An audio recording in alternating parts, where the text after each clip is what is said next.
Buen día para todos, o buenas tardes, o buenas noches, dependerá de a qué hora estén viendo este video.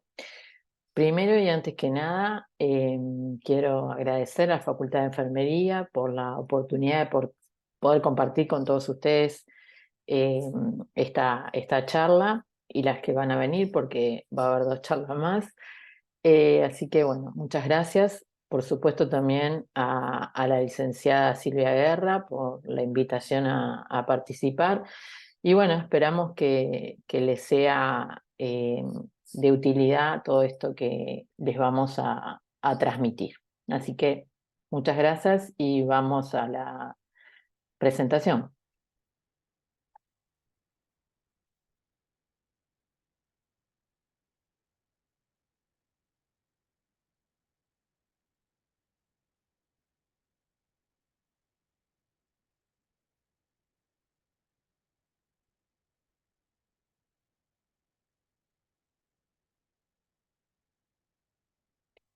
Bueno, ¿cuál va a ser el recorrido un poco?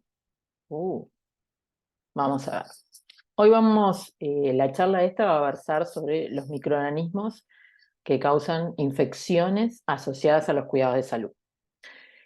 Va a tener dos partes, una donde vamos a abordar los gram positivos y otra donde vamos a abordar los gram negativos.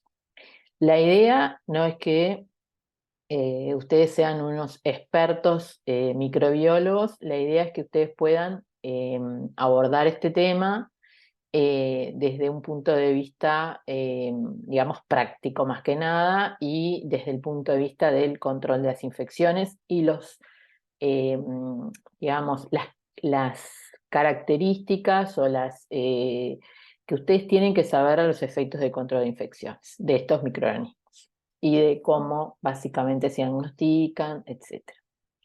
Para los que no me conocen, yo soy la profesora doctora Verónica Seija. Soy del Departamento de Laboratorio Clínico del Hospital de Clínicas de la Facultad de Medicina de acá, de Montevideo, Uruguay. Soy encargada del área de microbiología. Hace 30 años que me dedico a la microbiología y soy especialista en laboratorio clínico, soy especialista en microbiología. Y también tengo formación en lo que hace al control de infecciones asociadas a los cuidados de salud. El recorrido que vamos a hacer va a ser un poco cómo se clasifican las bacterias.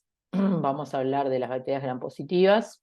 Vamos a hablar de tres microorganismos básicamente dentro de lo que son los gram positivos: Staphylococcus aureus, Staphylococcus aureus negativo y Clostridium difficile. Van a ver que por ahí se va a colar alguno más, pero básicamente estos son los más importantes por distintas razones. ¿Cómo se clasifican las bacterias? Las bacterias se clasifican para los fines muy prácticos, diría yo, muy prácticos, se clasifican según la tinción de Gram, que es una tinción que data del año 1884, así que ya está bastante vieja. Sin embargo, se sigue usando hasta nuestros días y es de muchísima utilidad. Las bacterias, de acuerdo bueno, estos que tienen a un costado son los pasos, digamos, de la tinción de Gram. Las bacterias se tiñen como gram positivas y se ven de color violeta, reteniendo el cristal violeta ante la decoloración, o se tiñen como gram negativas cuando pierden el colorante cristal violeta y se tiñen con lo que nosotros llamamos el contracolorante, que se llama safranina, y se ven de un color rosado.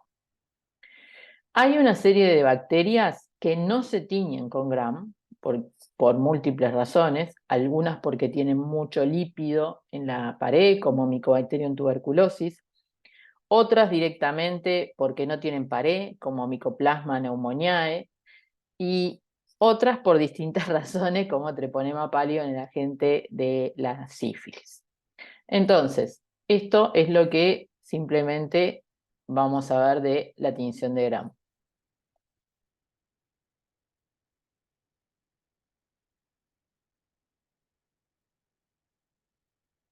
Ahora vamos a ver la morfología, digamos. O sea, una vez que ustedes tienen la tinción de Gram, ven bacterias Gram positivas y Gram negativas, específicamente los cocos Gram positivos tienen distintas agrupaciones, o sea, se ven de una cierta manera. Se pueden ver sueltos, se pueden ver de a dos, y hablamos de diplococos, y es característico que se vean en diplococos los streptococos pneumoniae. Se pueden ver en cadena, lo cual es característico de los streptococos, o se pueden ver en acúmulos o racimos, que es característico de los estafilococos. Los bacilos gram negativos generalmente se ven sueltos, no tienen una, digamos, una agrupación característica, pero algunos bacilos gram positivos se pueden ver en lo que nosotros llamamos letras chinas, que son característicos de las corinebacterias, que hoy no vamos a abordar en esta charla.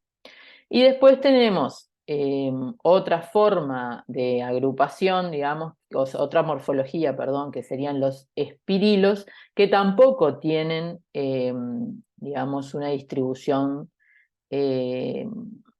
digamos, característica, simplemente se ven sueltos. O sea que los que básicamente se agrupan son los cocos, y luego, bueno, hay distintas morfologías, a veces se habla de cocobacilo o de bacilo gram negativo pleomórfico. Bueno, los microbiólogos le buscamos alguna vuelta a los nombres. Vamos a empezar entonces con los cocos gram positivos. Fundamentalmente, bueno, vamos a abordar el más importante, diría yo, por su frecuencia y aislamiento, que es Staphylococcus aureus.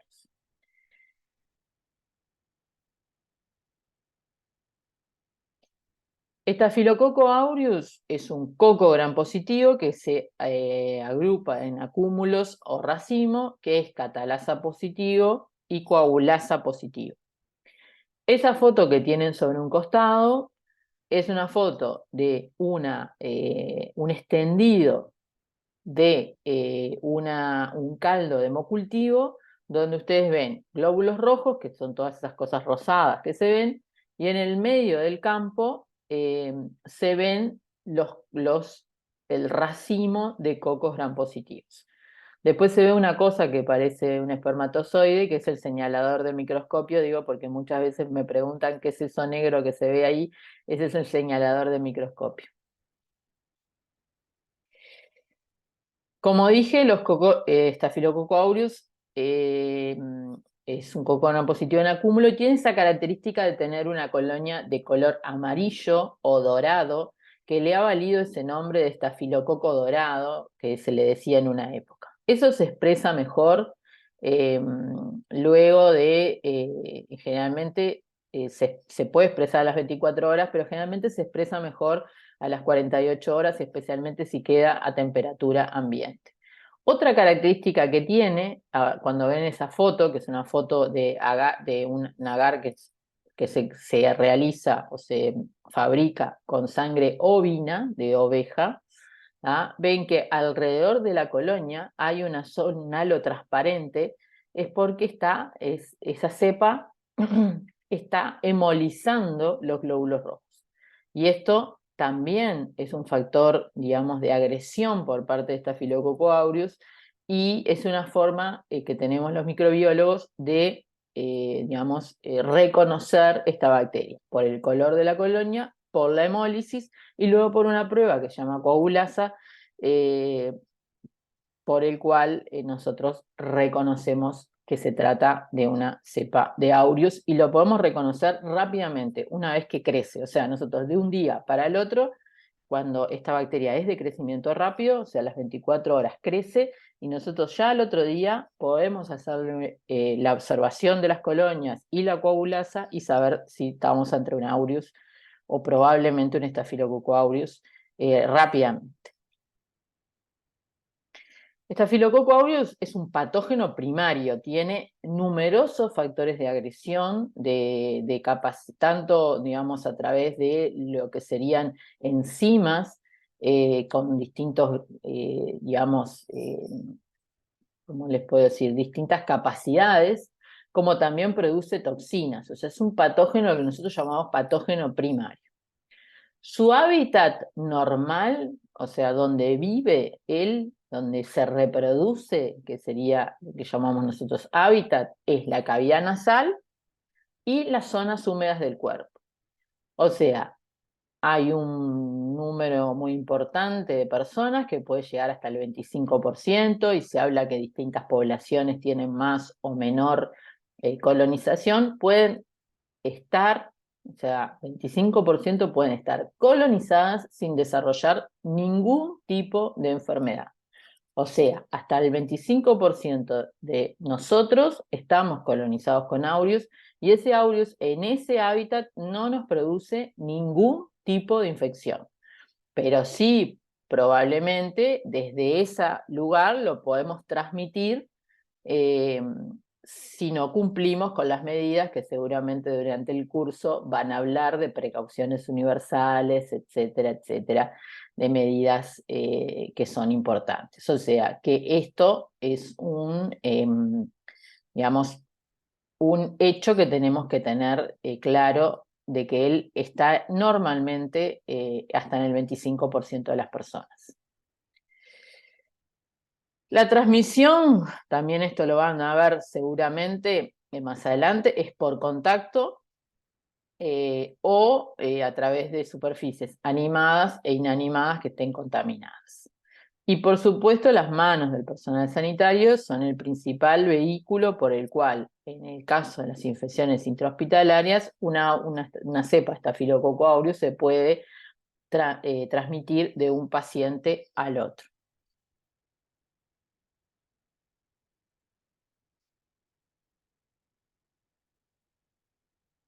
Las infecciones por Staphylococcus aureus tienen un riesgo mayor o el riesgo está aumentado de tener una infección por Staphylococcus aureus si tenemos factores de, digamos, estos factores de riesgo.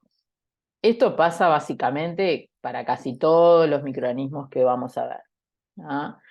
Pero no hay que olvidar que es un patógeno primario, puede afectar a cualquier paciente. Pero bueno, diabetes, cáncer, enfermedad vascular, todo lo que está ahí puede ser un factor, digamos, de riesgo.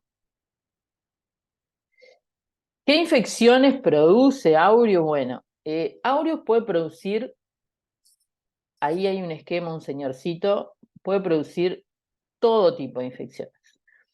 Cuando un microorganismo pasa esto, que uno lo ve y puede producir desde meningitis asociado a un dispositivo de derivación, por ejemplo, a sinusitis, otitis media, síndrome de piel escaldada en los pequeños, neumonía, endocarditis, diarrea porque produce una toxina, bacteriemia asociada a un catéter, osteomielitis, artritis séptica.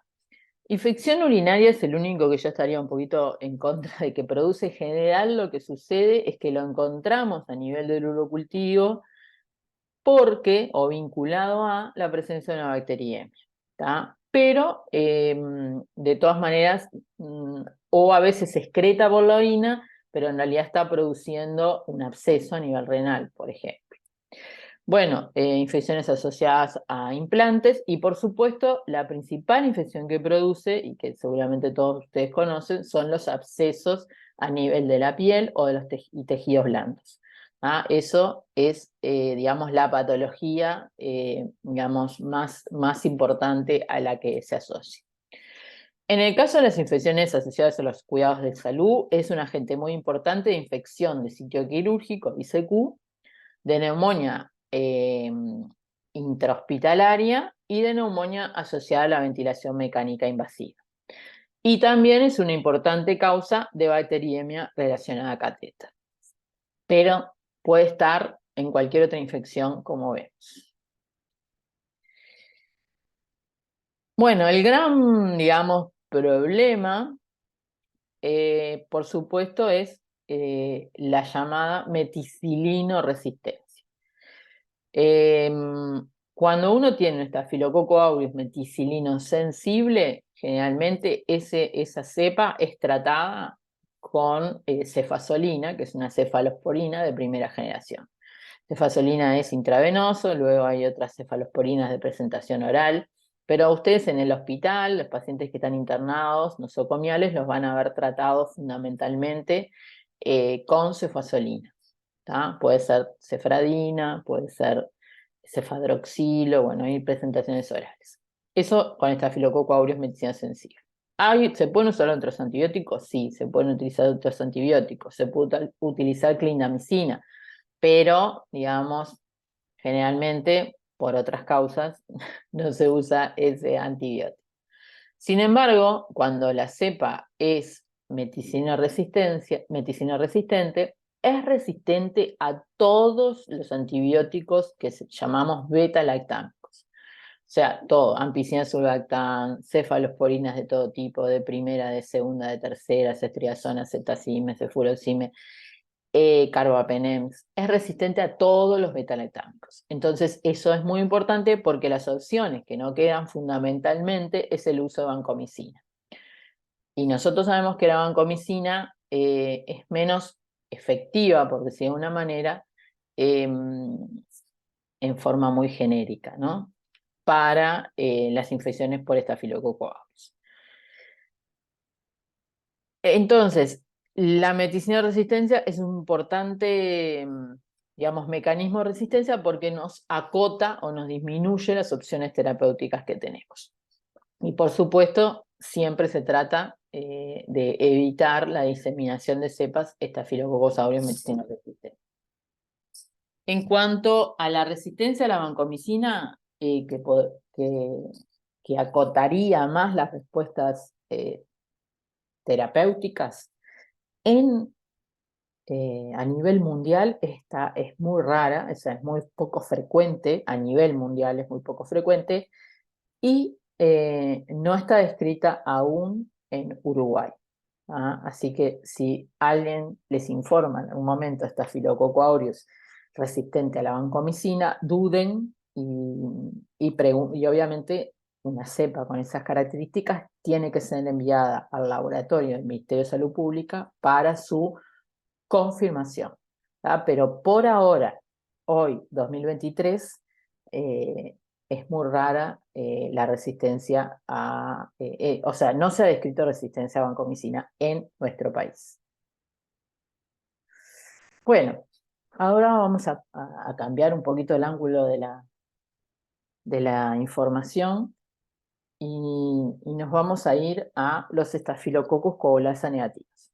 Hoy hablábamos que Staphylococcus aureus se identificaba mediante una prueba que llamamos coagulasa, que los aureus son coagulasa positivos y que son rápidamente identificables. Estos, como grupo genérico, cuando no es coagulasa positivo, es por lo tanto coagulasa negativo.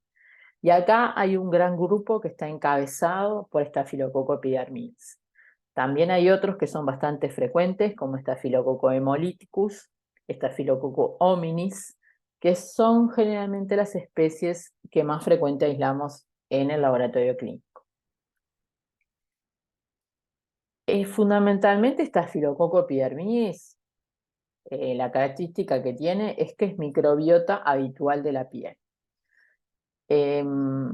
Y si yo tuviera un hemocultivo positivo con Staphylococcus epidermidis, les volví a poner la misma foto, vean que se ve idéntico en el gram. O sea, no tengo forma de saber si va a ser coagulasa positivo o coagulasa negativo.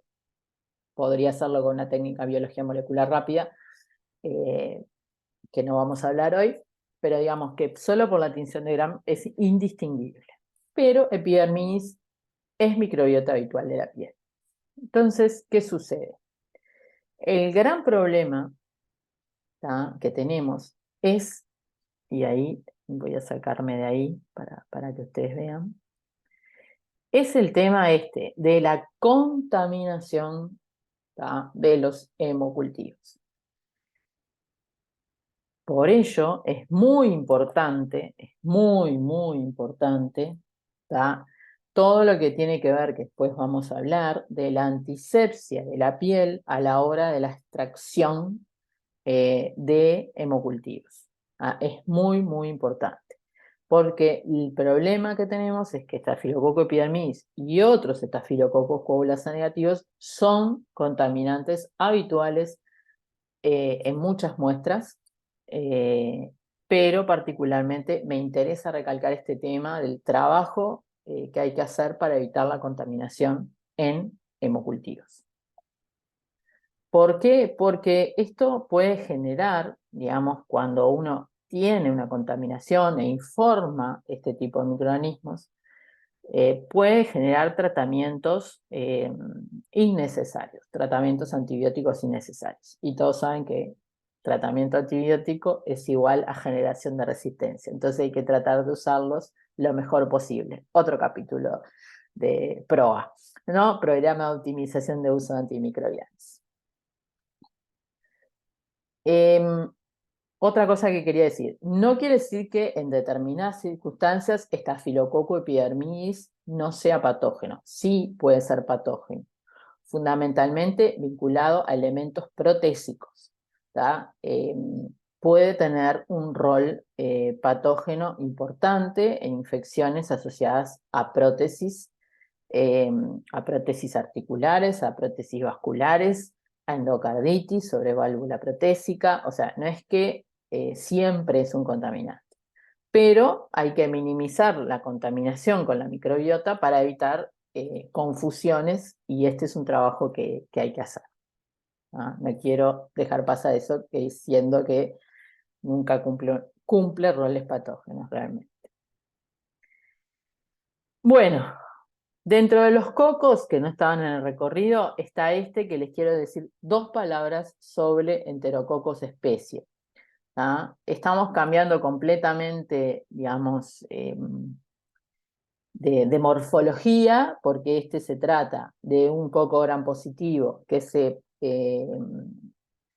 ve en cadena, o sea, encadenados, así es como se ven los Streptococcus y también los Enterococcus, se ven de la misma manera, son ambos catalasa negativos, pero Enterococcus faecium o Enterococcus fecalis son un importante patógeno nosocomial, fundamentalmente a través de la producción de infecciones de origen endógeno, algo, digamos, que primero se coloniza y después de allí produce la infección, fundamentalmente infecciones urinarias, bacteriemias, endocarditis, infecciones de la cavidad abdominal, menos mal que me puse la diapo, y su hábitat normal, habitual, como hoy hablábamos de aureus, en realidad el Enterococcus vive en el tracto intestinal. ¿Qué pasa? Para el caso de Enterococcus hay pocos antibióticos activos. Cuando ustedes vean un estudio de susceptibilidad de un enterococo van a ver que le informan la ampicilina, la ciprofloxacina, la vancomicina y eventualmente la gentamicina. Que no voy a entrar en disquisiciones cómo es que se usa, pero que no se puede usar sola, se tiene que usar en combinación con ampicilina o con otro antibiótico. ¿Qué problema de resistencia tiene este microorganismo? Fundamentalmente el enterococo resistente a la vancomicina. Cuando un enterococo, el EBR, es resistente a la vancomicina, generalmente es resistente también a la ampicilina y a la ciprofloxacina, entonces hay que usar otras opciones terapéuticas como por ejemplo el antibiótico linezolid.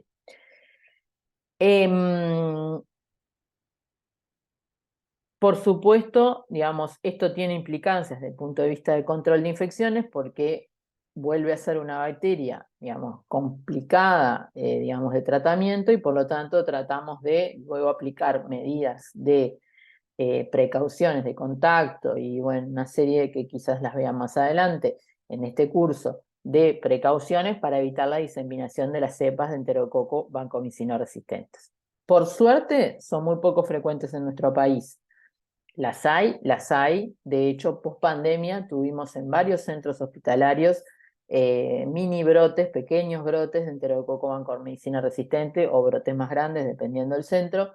Pero comenzamos a tener aislamientos que hacía muchos años que teníamos muy poquitos aislamientos y sin embargo aparecen muchos más aislamientos post pandemia.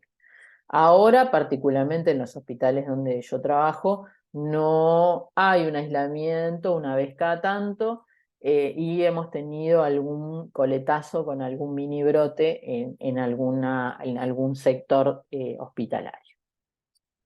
Pero tengan en cuenta esto del enterococo vancomicino resistente. Ahora vamos a ver los bacilos gram positivos. Y dentro de los bacilos gram positivos, el único que yo quiero destacar por su importancia es Clostridium difficile, que muchos sabrán qué es lo que hace Clostridium, qué es lo que causa Clostridium difficile.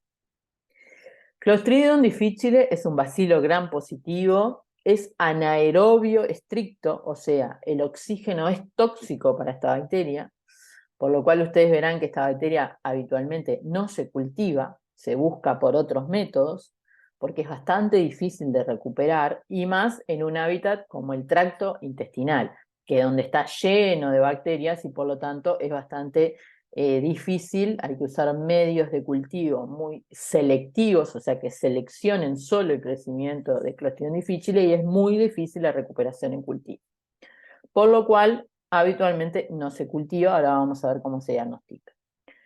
El hábitat, como dije, es el tracto intestinal, es su hábitat normal, habitual, está allí, pero el problema que tenemos es que hay cepas que son toxigénicas, producen toxinas responsables de la diarrea. Toxina B es producida por todos los Clostridium difíciles toxigénicos y opcionalmente también pueden producir otra toxina que se llama toxina A.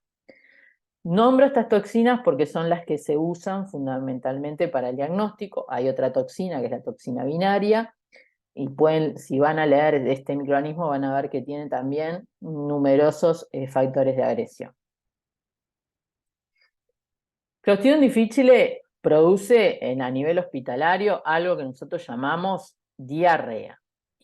Diarrea que es, siendo, digamos, Clostridium difficile la causa más frecuente de diarrea infecciosa de origen nosocomial. Y quiero decir esto, que es la causa más frecuente de diarrea infecciosa, porque hay muchísimas causas de diarrea de origen nosocomial que no son infecciosas.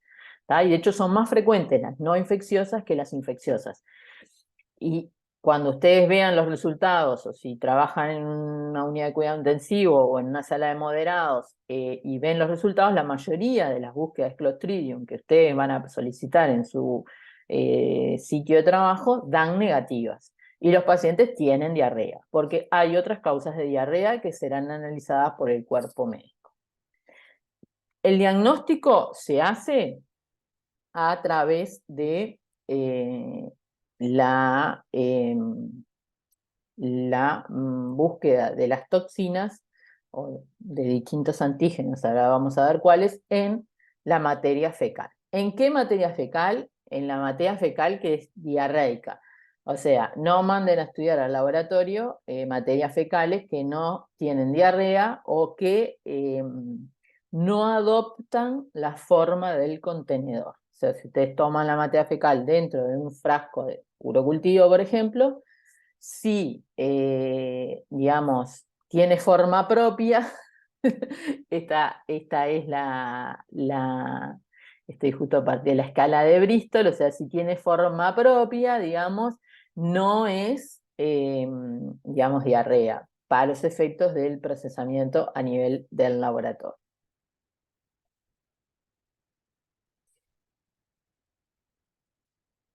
Bueno, este trabajo básicamente lo traigo para mostrarle cuáles son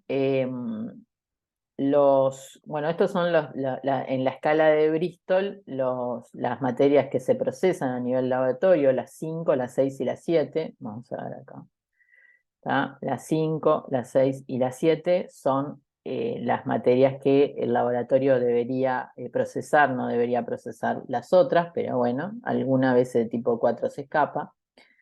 Y acá vemos cómo es la tasa de positividad de acuerdo a las distintas características. En este caso, todos los pacientes que se estudiaron, que fueron de Bristol 5, 286, de Bristol 6, 1063 y de Bristol 7, 1656. Los test positivos o algún test positivo en 15% de los pacientes con Bristol 5, en 13.6 con Bristol 6 y en 7, en 10.7 en los pacientes con Bristol 7.